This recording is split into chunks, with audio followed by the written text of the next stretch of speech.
Swastiastu, Namo Buddhaya, Salam Kebajikan. Perkenalkan, nama saya Asriana, Fakultas Vokasi Prodi D4K3 kelas A4. Pada hari ini saya akan melakukan safety talk tentang bahaya ganja bagi para pekerja. Tapi sebelum saya masuk ke topik, saya akan menjelaskan sedikit bahwa di setiap perusahaan itu pasti memiliki aturan. Aturan tersebut dibuat agar yang pertama, karyawan atau para pekerja bisa tertib pada saat kerja. Yang kedua, karyawan maupun pekerja bisa disiplin. Dan yang ketiga, dapat mengurangi tingkat resiko kecelakaan pada saat kerja. Salah satu aturannya ialah para pekerja tidak boleh mempunyai atau sedang mengonsumsi narkoba.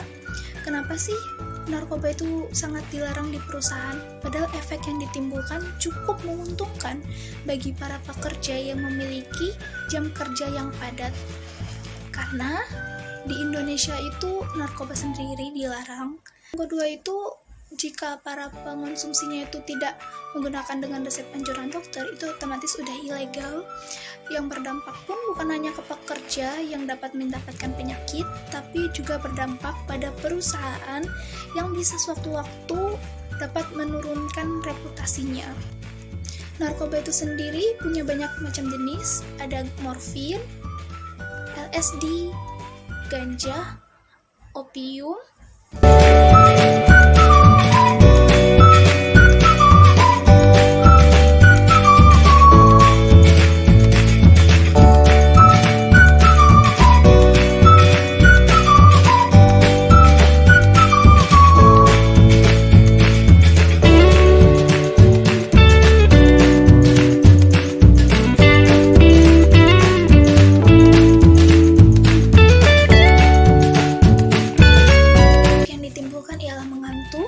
mengurangi daya ingat, mengurangi konsentrasi, perilaku yang tidak terkontrol, serta merusak organ penting, sehingga dapat menyebabkan kecelakaan pada saat kerja.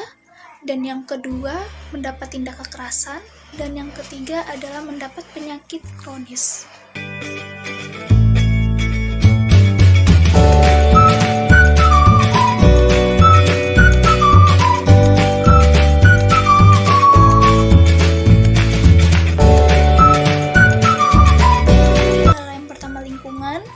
Yang kedua adalah ketersediaan ganja di tempat kerja.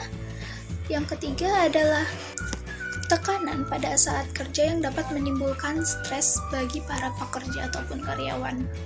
Dan yang terakhir adalah jam kerja yang di luar batas normal.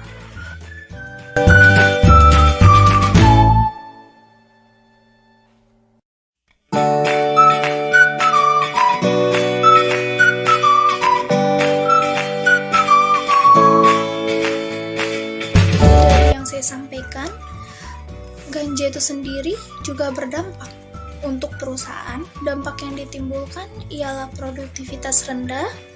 Yang kedua ialah reputasi menurun di sektor bisnis maupun di masyarakat.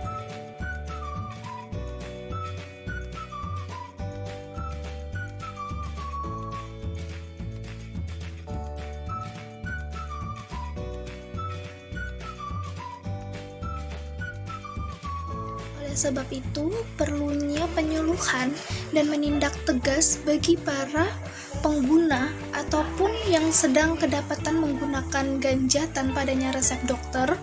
Dan untuk perusahaan itu sendiri, perannya adalah untuk meningkatkan kualitas kenyamanan pada saat bekerja dan tidak memberatkan para pekerja di jam yang padat. Untuk hari ini, terima kasih atas semuanya. Kalau ada kata-kata yang kurang ataupun yang menurut kalian salah, mohon dibenarkan dan saya minta maaf sebelumnya. Wassalamualaikum warahmatullahi wabarakatuh. Terima kasih. Salam K3.